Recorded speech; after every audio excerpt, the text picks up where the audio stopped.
ওই নবী নিয়ে মারামারি, ওই নবী নিয়ে দ্বন্দ্ব, ঠিক না ঠিক? নবীর আগমনে আশেক প্রেমিকরা জশ্নে জুলুস করে, ঈদে মিলাদুন নবী জুলুস করে। ওই নবীর উম্মতের দাবিদার কিছু কিছু ভাই, এরা ঈদে মিলাদুন নবীর অনুষ্ঠানকে বাধা প্রদান করে। এরার মাথা তো টুপি, এরার পুরনো পাঞ্জাবি, এরার মুখে নবীর সুন্নত দাড়ি, তা সত্ত্বেও আজকে ওই ভাইয়েরা নবীর আগমনের জুলুসকে বেদাত ফতোয়া দেয়। কিন্তু আমি নিজের চোখে দেখছি, এদের শায়েখরা যখন জেল থেকে মুক্তি পাইছিল, এরা আনন্দ উৎসব করে এরা ঈদ পালন করছে, মিষ্টি বিতরণ করছে। তাদের নেতা যখন তাদের কাছে ফিরে আসছে হাজত থেকে, জেল থেকে, তখন এরা মিষ্টি বিতরণ করছে। আর একজন আরেকজনকে বলে আজকে আমাদের ঈদের দিন। আজকে কিসের দিন? আমি ধরে নিলাম ভাই আপনার নেতা আসাতে আপনার মনে খুশি, আপনি খুশি, এটা আপনার আনন্দ। ঈদ মানেই কি? খুশি। মানলাম আপনার ঈদ এটা হলো, তাহলে আপনার নেতার আনন্দে, নেতার পাইয়া আপনি খুশিতে, ঈদের খুশিতে আপনি মাতোয়ারা হইছেন, আপনি বলছেন ঈদ পালন করতেছেন, আজকে আপনাদের ঈদের দিন। তাহলে আমরা তো কোনো নেতার আগমনে জুলুস করি না, আমরা তো কোনো মন্ত্রীর আগমনে জুলুস করি না, এমপি সাহেবের আগমনে জুলুস করি না, চেয়ারম্যান সাহেবের আগমনে জুলুস করি না, মেম্বার সাহেবের আগমনে জুলুস করি না। যেই নবী না আসলে এমপি হতো না, মন্ত্রী হতো না, চেয়ারম্যান হতো না, মেম্বার হতো না, কুল কায়নাত কিছুই হতো না। ওই নবীর শুভাগমন হওয়াতে আমরা খুশি হওয়ার কথা নাকি বেজার হওয়ার কথা? তাহলে এখানে যদি কেউ বাধা প্রদান করে, ওই ব্যক্তিকে আপনি ইসলামের বন্ধু বলবেন না ইসলামের শত্রু বলবেন? তাদের কাছে কি মুসলমান নিরাপদ থাকতে পারে? এদের কাছে মন্দির নিরাপদ থাকবে, মাজার নিরাপদ নয়। কথা কোন ঠিক না ঠিক? মারছে মাসির দরদ বেশি হয়ে যায়। কথা কোন ঠিক না ঠিক? একদিকে মাজারের উপর হামলা, আর একদিকে গিয়া মন্দির ভাহারা। আজকে দেখছেন আপনারা, আজকে দেখছেন বাইতুল মোকাররমের অবস্থা। যেই আল্লাহর ঘর, যেটা বাংলাদেশের জাতীয় মসজিদ, বাংলাদেশের শ্রেষ্ঠ মসজিদ, জাতীয় মসজিদ যেটাকে বলা হয় বাইতুল মোকাররম, সেই মসজিদ আল্লাহর ঘর, ইবাদতের স্থান। সেখানে মানুষ নাক কপাল ঝুঁকিয়ে আল্লাহকে সেজদা করে। এই সেজদার জায়গার মধ্যে দুই পক্ষে তারা সংঘর্ষিক হইয়া, তাদের মধ্যেই দুইটা গ্রুপ মারামারি, মসজিদের ভিতরে জুতা দিয়ে ইটাইটি, একদম বৃষ্টির মতো তীরের শলা যেরকমভাবে উড়ে উড়ে যায়, এরকম আমি দেখলাম ভিডিও ফুটেজের মধ্যে। এরা জুতা দিয়ে একজন আরেকজনকে ইটাইটি, জুতার বাক্স দিয়ে একজন আরেকজনকে মসজিদের ভিতরে, বাইতুল মুকাররম মসজিদের ভিতরে এই ইট দিয়ে, এই জুতা দিয়ে এবং জুতার বাক্স দিয়ে এরা ইটাইটি করতেছে, মারামারি করতেছে। আমার বিবেকে প্রশ্ন জাগলো, যেই গোটা বাংলার মানুষ আলেম সমাজকে তাজিম করে, সম্মান করে, ইজ্জত করে, মানুষ আলেম দেখলে চেয়ারটা দেয়, নিজে উইঠা একটা চেয়ার দেয় আগায়া, সেই আলেমদের যদি এইরকম খাসিয়ত হয়, এই রকম অভ্যাস হয়, তাহলে ওই আলেমদের কাছ থেকে সমাজের মানুষ ভালো কি শিখবে? কথা বলেন, ভালো কি শিখবে? এই দেশে নাকি ইসলামী রাষ্ট্র কায়েম করতে চায়। আপনারা বলেন, এই সমস্ত আচরণ যার মধ্যে থাকবে, কিয়ামত পর্যন্ত কেউ এই বাংলাদেশে ইসলামী রাষ্ট্র কায়েম করতে পারবে? এদেরকে বলা হয় মৌলবাদ, এদেরকে বলা হয় জঙ্গিবাদ। কথা বলেন ঠিক না ঠিক? এরাই সুশীল সমাজকে নষ্ট করতেছে, এরাই সুশীল সমাজের মধ্যে ফাটল ধরাচ্ছে। কথা বলেন ঠিক না ঠিক? ভাইয়ার আমার, এই সমস্ত ভাইদের থেকে আল্লাহ তাআলা যেন আমাদের ঈমান আমলকে হেফাজত করে। এই বছর বৈরবের মানুষগুলা প্রমাণ করে দিছে জশ্নে জুলুস কারে কয়। আমি দেখেছি আপনার তুলাকান্দি থেকে, কালিকা প্রসাদ থেকে, গুসামারা থেকে, পুরা বৈরব উপজেলার নবী প্রেমিকরা ব্যানার দিয়ে দিয়ে এরা গোটা রাজপথ দখল করে জশ্নে জুলুস নিয়ে বৈরবের জমিনকে এরা আলোকিত করেছে, বৈরবের জমিনটাকে পরিপূর্ণ করেছে। গত বছরের চেয়ে এই বছর আমি দেখেছি যে বৈরবে প্রায় লক্ষ লক্ষ লোকের সমাগমে জশ্নে জুলুস হয়েছে। যুবক থেকে বৃদ্ধ পর্যন্ত অনেক সময় আমি দেখছি অনেক ট্রাকের মধ্যে ছোট্ট শিশু বাচ্চাগুলা এরা জশ্নে জুলুস নবীর আনন্দে মাতোয়ারা হয়ে জুলুস করতে চলে গেছে। এবং ভৈরবের মেঘনা নদীতেও স্পিড বোটের মাধ্যমে বিশাল আকারের একটা জশ্নে জুলুস হয়েছে।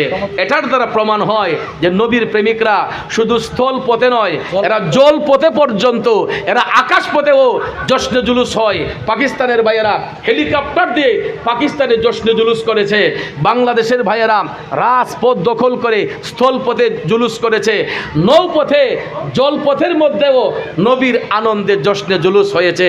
কারণ আমার নবী আকাশের নবী, বাতাসের নবী, হ্যাঁ, মাটির নবী, পানির নবী, সব কিছুর জন্য নবী রাহমাতাল লিল। ওই নবীর গোলামির দরকার আছে না নাই? গোলামি যদি সঠিকভাবে করা যায় তাহলে ওই গোলামির দাম আছে। কথা কোন ঠিক না বেঠিক? গোলামি যদি নবীর সঠিকভাবে করা যায়, ইহকালে যদি না পান, পরকালে গেলেও আমার নবী ছাড়া তো কবরে কেউ আপন নাই। এই জন্য আশেক কয়, প্রেমিক কয়, নবী ছাড়া ওই কবরে নাই রে আদর নাই, নবী ছাড়া ওই কবরে নাই রে বান্ধব নাই, নবী ছাড়া ওই কবরে নাই রে বান্ধব নাই, নবী ছাড়া ওই কবরে নাই রে বান্ধব নাই, হাসরেতে নবী ছাড়া নাই দরদি নাই, হাসরেতে নবী ছাড়া নাই দরদি নাই, নবী ছাড়া ওই কবরে নাই রে বান্ধব নাই। কথা কোন ঠিক কিনা বন্ধুরা আমার? যেই নবীর বিরুদ্ধে কথা বলা হয়, সেই নবীর বিরুদ্ধে অনেকে ছলচাতুরি করে, ওই ভাইগুলাও মরলে পরে কবরের মধ্যে যখন রাখা হয়, আপনারা দেখবেন লাশটা কবরে দিলে পরেই বলা হয় বিসমিল্লাহি ওয়া আলা মিল্লাতি রাসূলিল্লাহ। না আর কিছু কয় নাকি? যারা আওয়ামী লীগ করে এরা কয় যে বিসমিল্লাহি ওয়া আলা মিল্লাতি আওয়ামী লীগ, যে বিসমিল্লাহি ওয়া আলা মিল্লাতি বিএনপি, বিসমিল্লাহি ওয়া আলা মিল্লাতি জাতীয় পার্টি। হ্যাঁ, কোন নেতার নামে কবরে রাখা হয়? কবরে রাখা হয়। এখানে যে যে দলই করি না কেন, মুসলমান যদি পরিচয় হয়, মুসলমান যদি পরিচয় হয়, ইন্তেকালের পরে লাশটা যখন কবরের মধ্যে শোয়ানো হয়, প্রত্যেকটা মুসলমানরা এই কথাটাই বলে বিসমিল্লাহি ওয়া আলা মিল্লাতি রাসূলিল্লাহ, নবীজির হাওলা করে কবরের মধ্যে ওই লাশটাকে সুপর্দ করে দিয়ে আসি। কথা কোন ঠিক না ঠিক?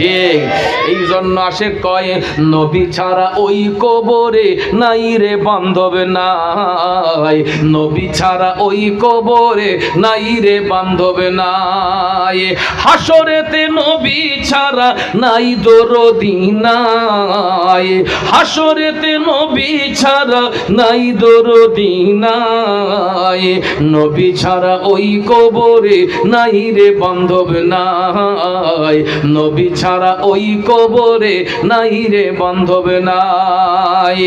আমার তোলা কান্দির বাবাজিরা, ও যুবক বন্ধুরা, দুনিয়ার মধ্যে বন্ধু বান্ধবের অভাব নাই, দুনিয়ার মধ্যে ভাইয়াফসারির অভাব নাই। ইভেন সবচেয়ে বেশি মহব্বত এই পৃথিবীর মধ্যে স্বামী এবং স্ত্রীর মধ্যে। আপনারা বলুন তো, স্বামী যদি মারা যায়, স্ত্রীর চোখের সামনে কোনো স্ত্রী কি স্বামীর সঙ্গে কবরে যায়? স্বামী যদি মারা যায়, কোনো স্ত্রী কি স্বামীর কবরে যায়? স্ত্রী মারা গেলে কোনো স্বামী কি স্ত্রীর কবরে যায়? এ বন্ধুরা, যেই বাবাকে এক মুহূর্ত না দেখলে মনটা পেরেশানির মধ্যে পড়ে যায়, মা যদি সন্তানকে একটা মুহূর্ত না দেখে কয় মনটা পাখির মতো ছটফট করে। সন্তানের চোখের সামনে বাবা যখন চলে যায়, মা যখন চলে যায়, কোনো সন্তান কি মা বাবার কবরে যায়? কেউ কারো কবরের মধ্যে যাবে না, যাবে না। এরে নবীর প্রেমিকেরা, আজকে যে কবরবাসীদের স্মরণে মাহফিলটা দিলেন, এই তোলা কান্দির গোরস্থানে কত সন্তান মা হারাইয়া বসছেন, কত সন্তান বাবারে হারাইয়া বসছেন, নিজের হাতে ওই বাবাটারে কবরে রাইখা আসছেন। এ তোলা কান্দির ভাইয়েরা, মাটারে কত সুন্দর করে কাফন পরাইয়া কবরের মধ্যে শোয়াই আসছেন। যেই সন্তানটা মায়ের আসলে না ঘুমাইলে তার আরামের ঘুম হয় না, যেই সন্তানটা বাবার কাছে না থাকলে তার মনটা সহ্য হয় নাই, কিন্তু ওই সন্তানটা নিজের হাতে মারে বাবারে কবরের মধ্যে শোয়াই আইছে। বলেন তো আজকে যে বছর পার হইয়া গেছে, এতটা দিন হইয়া গেছে, একটা দিন কি কবরের ভিতরে মা বাপ কেমন আছে এই খবরটা নিছেননি? দুইটা চোখের পানি ছেড়ে হয়তো কান্না করেছি, কবরের মধ্যে মা কোন অবস্থায় আছে, বাবা কোন অবস্থায় আছে, এই খবরটা তো আমার আপনার কাছে নাই। এটা এমন একটা দেশ, যুগ যুগ পার হইয়া গেলেও মা বাবা কবর দেশে কোন অবস্থায় থাকে এই জিনিসটা কেউ বলতে পারে না। কিন্তু ভাইয়েরা আমার, যদি মুমিন ব্যক্তি হয়, যদি মুত্তাকি হয়, পরহেজগার হয়, ওই কবরের সম্পর্কটা আমার মদিনার কামলিওয়ালা নবীর সঙ্গে হয়ে যায়। আল্লাহ রাব্বুল আলামিন ওই কবরটাকে মদিনার কামলিওয়ালা নবীর সঙ্গে যোগ করে দেয়। ওই আশেক, ওই প্রেমিক কবরের মধ্যে পড়ে থাকলেও আমার নবীর কদমে অবস্থান করে। কবরের মধ্যে আমার নবীর রহমত, কথা কোন ঠিক না ঠিক? বান্দার জন্য রহমত আমার নবী মুহাম্মদ, দুজাহানে আর কি আছে মুদেরই সম্পদ, কথা কোন ঠিক কিনা? বন্ধুরা আমার, বাবাজিরা গো, ওই নবী আমার কবরের মধ্যে গেলে আপন হয়, দুনিয়ার কোনো বন্ধু বান্ধব হয় না। এই জন্য কবরে যখন মুর্দাকে রাখা হয়, বিসমিল্লাহি ওয়া আলা মিল্লাতি রাসূলিল্লাহ বলে নবীর জিম্মায় রাখে। এ ভাই, সব কিছু করেন, আমার নবী নিয়ে মারামারি করবেন না, নবী নিয়ে মারামারি করবেন না, বাড়াবাড়ি করবেন না, কারণ নবী তো আমার আপনার জন্য এখনো কাঁদতেছে। যেই নবী এখনো আমার আপনার জন্য কান্দে। আজকে সমাজে ভাইয়ে ভাইয়ে ঝগড়া একমাত্র নবীর শান কেন্দ্র করে। সম্পদ নিয়ে মারামারি অনেকটা কমে গেছে, সম্পদ নিয়ে মারামারি দাঙ্গা হাঙ্গামা অনেকটা কমে গেছে। আমি এখন দেখলাম সব রাজনীতি আইসা পড়ছে ইসলাম নিয়া, নবীর শান ও আজমত নিয়া, কথা কোন ঠিক কিনা? আল্লাহ যদি আমাদেরকে হেদায়েত না করে, আর হেদায়েতের রাস্তা নাই। আজকে একটা ভিডিও ক্লিপ শুনলাম, অনেকে কয় যে এজিদ, মুয়াবিয়ার পুত্র এজিদ, উনি নেককার পরহেজগার, নাউজুবিল্লাহ কোন না, এজিদ বলে জান্নাতি, নাউজুবিল্লাহ কোন। যেই এজিদ ইসলামের চিরশত্রু, নবীর আওলাদকে কতল করার সবচেয়ে বড় ষড়যন্ত্র ছিল ইয়েজিদের, দুষ্ট শয়তান ইয়েজিদের। ওই এজিদকে যারা রাদিয়াল্লাহু তাআলা আনহু বলে, আপনারা বলেন এরা যত মিষ্টি কথাই বলুক, এদের কথায় কি মানুষ হেদায়েত হবে? এদের কথায় কোনো মানুষের তাসির আসবে? কখনো আসবে না। এই জন্য ভাইয়ের আমার, রাত 1টা হয়ে যাচ্ছে, আপনাদেরকে বেশি সময় কষ্ট দেব না। গরমের তীব্র তাপ, কথা বলতে গেলে মুখ দিয়ে ফেনা চলে আসে, কারণ গরমের তাপটা কেমন আজকে 2 দিন যাবৎ আপনারা অনুমান করতে পারছেন। এই জন্য লম্বা কথা বলবো না। সারা রাত ওয়াজ কইরা যদি হেদায়েত না হয়, এই ওয়াজের কোনো গুণ নাই। আর কথার মতো কথা, একটা কথার উপর যদি কেউ আমল করে, পুরা মাহফিল সার্থক হইয়া যায়, কথা বলেন ঠিক কিনা? পুরা মাহফিল সার্থক হইয়া যায়। এই জন্য আপনাদেরকে বেশি সময় আমি কষ্ট দেব না। 1 ঘন্টা কথা বলেছি, একটু সময় জিকির করব। আর বিশেষ করে এই ছেলেগুলা, আমার তামিম, সে আমার সঙ্গে প্রতি জুমায় নামাজ পড়ে। রমজান তামিম প্রতি জুমাতে ভৈরবে, আমি তার চেহারাটা চিনি, কিন্তু তার বাড়িতেই গ্রামে আমি জানতাম না। এখান থেকে প্রতি জুমার দিনে সে আমার মসজিদে আমার সঙ্গে নামাজ পড়ার জন্য সব সময় চলে যায় ভৈরবে। আমি তাকে অনেক স্নেহ করি, অত্যন্ত একটা নম্র ভদ্র ছেলে। এই তার সহপাঠীরা, এই এলাকার যুবকরা মিলে তারা ঈদে মিলাদুন্নবীর মহব্বতে কবরবাসী স্মরণে মাহফিল করাতে আপনারা কি খুশি হয়েছেন না বেজার হয়েছেন? আমিও অত্যন্ত খুশি, কারণ সকালবেলা থেকে আমি দেখতেছি আমার তামিম আমাকে ভিডিও কল দিয়ে প্যান্ডেল দেখিয়েছে, আপনাদের তাবারুকের আয়োজন করছে, এটাও আমাকে দেখিয়েছে। দেখলাম যে এই তাদের মধ্যে যে একটা আনন্দ, একটা খুশির যে একটা জোয়ার নবীর আগমনে, এই যুবকগুলো যদি এই সমাজে বিচরণ না করত, তাহলে নবীর গুণগান গাইতো কে? তো এদের জন্য দোয়া করা দরকার আছে না নাই? মন খুলে এই ছেলেদের জন্য দোয়া করতে হবে, কারণ এই ছেলেগুলা, এরা এত কোটিপতিও না, এরা বিলিয়নপতি না, লাখপতি না। আমার মনে হয় প্রত্যেকটা ছেলে খেটে খাওয়া মানুষ, ব্যবসা বাণিজ্য করে, হয়তো কেউ পড়াশোনা করে, কেউ হয়তো চাকরি করে। এই যুবক ছেলেগুলা শত ব্যস্ততার মধ্য দিয়ে, এবং প্রবাসী যুবকরা এরা অনুদান দিয়ে আমার নবীর আগমনের মাহফিল দিয়েছে। আমি অন্তর থেকে আজকে দোয়া করে যাব, আল্লাহ যেন প্রতি বৎসর যেন এই পোলাপানগুলার মাধ্যমে এই নবীর আগমনের মাহফিল এটা যেন তুলাকান্দির জমিনে কিয়ামত পর্যন্ত জারি থাকে। সবাই আমিন কন, আরো জোরে আমিন কন। এই মাহফিল প্রতি বৎসর হোক, আমরা চাই কি চাই না? এটার হওয়ার পক্ষে কারা কারা আছেন হাত তুলে দেখান। নারায়ে তাকবীর, নারায়ে রিসালাত, আহলে সুন্নাত ওয়াল জামাত, সুন্নি মহাসম্মেলন, সুন্নি মহাসম্মেলন। ভাইয়ার আমার হাত নামান। প্রতি বৎসর যেন এই প্রত্যেকটা যুবকের মাধ্যমে এখানে যেন নবী প্রেমের বাগান যেন সাজানো হয়, আল্লাহ যেন সেই তৌফিক তাদেরকে দান করে। সকলে কোন আমিন, আরো জোরে কোন আমিন। আরো কিছু কথা বলবো, তার আগে একটু জিকির করতে হবে, কারণ জিকির হচ্ছে আশেকদের রুহের খোরাক, ঠিক না বেঠিক? আশেকদের রুহের খোরাক জিকির। আমরা জিকির করব আদবের সহিত, আবার পাগলামি কইরা না।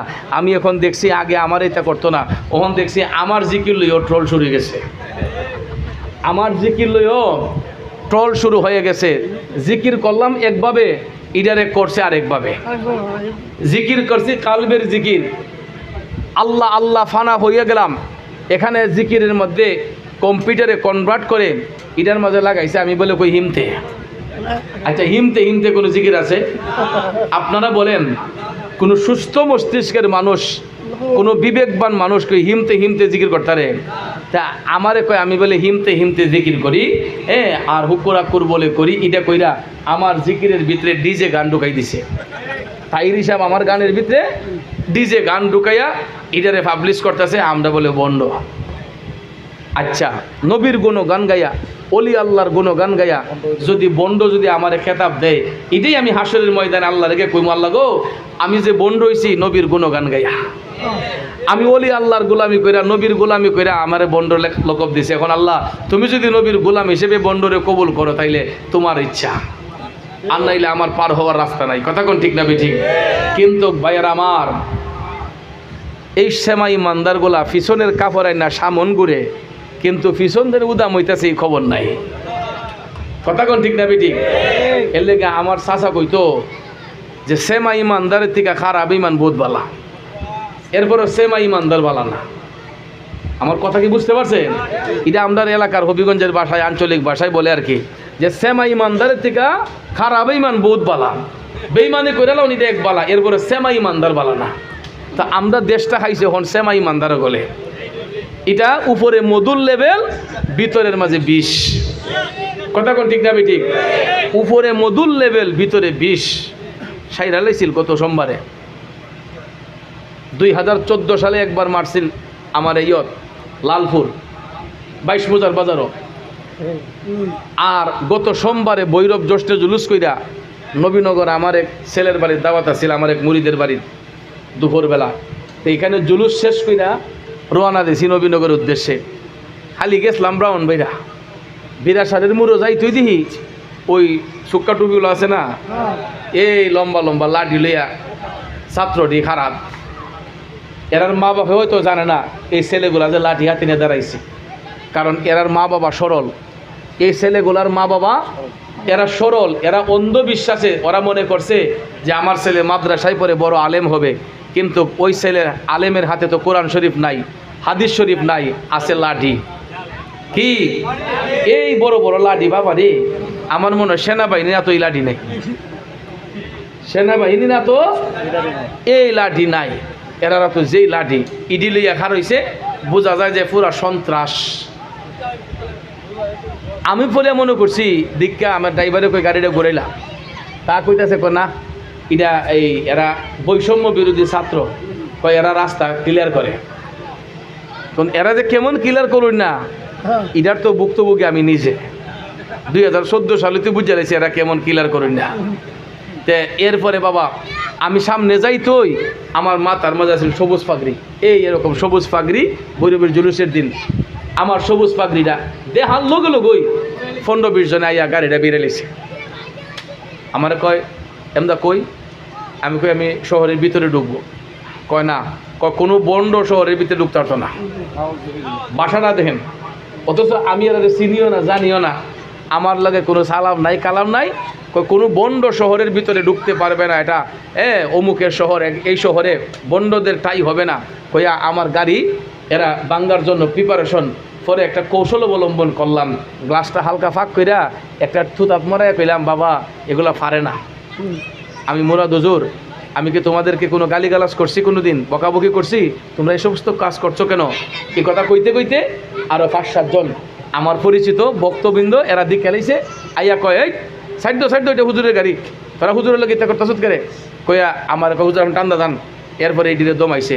আল্লাহ অশেষ রহমতে আমার মনে হয় নবীজির জশ্নে জুলুস করে যাওয়ার কারণে, নবীর আনন্দের স্লোগান দিয়ে যাওয়ার কারণে হয়তো এই বিয়াদবিটা আমার সঙ্গে এরা করার সুযোগ পাই নাই। কিন্তু ভাইয়ার আমার শেষ পর্যায়ে আমি বাধ্য হইয়া নবীর কাছে সরি স্বীকার করছি, নবীর কাছে মাপ চাইছি যে ইয়া রাসূলুল্লাহ আপনি আমার ক্ষমা কইলেন। পাগড়িটারে খুললা গাড়ির সিডো রাইখা বাসন তো লাগবো, আগে বাঁচতে না নবীর গান গাইতাম। পাগড়িটা খুললা গাড়ির পিছনে বসছি, সামনের থেকে পিছনে বইসা এরপরে আপনার যাইতেছি শহরের প্রত্যেকটা মুড়ে মুড়ে গিয়ে দেখি এই লম্বা লম্বা বাঁশের লাঠি লইয়া হেরা দাঁড়াই দিচ্ছে আমরা ফিটবার লাগিয়া। তো আমরা কি হেরার ঘরের ভাত খাই আনছি? আমরা কি হেরার লোকে উজ্জা ঝগড়া করছি? আমরা একটা জিনিস করি, নবীর গোলামি করি, ওলি আল্লাহর গোলামি করি। এটাই হইল আমাদের সবচেয়ে বড় অপরাধ। তাহলে এই অপরাধ যদি হয়েও থাকে নবীর গোলামি কইরা 100 বড় অপরাধ করতে রাজি আছি, কিন্তু নবীর গোলামি ছাড়া যাবে। আমরা সবাই নবীর গোলামি কইরা জীবন অতিবাহিত করব, রাজি আছেন তো সবাই?